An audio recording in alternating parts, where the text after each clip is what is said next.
This is Ajax, and this is a demonstration of assisted pistol squats for muscle building. The pistol squat is an exercise that people love to show off with.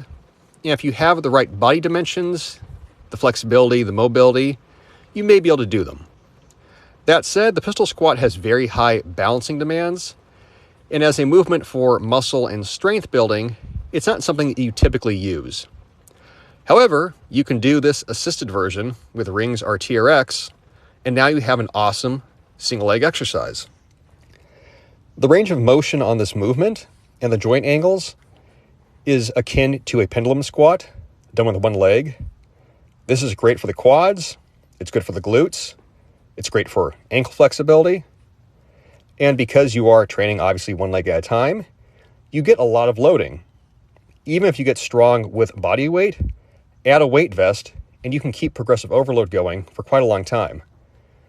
You can see I'm not worried about keeping my leg perfectly straight out. I let my heel tap the ground on each rep, but I'm not pushing off with the extended leg. Typically, I'd recommend anywhere from 5 to 12 reps. And as you get stronger, as I said, add some weight. Any questions or comments, please post below.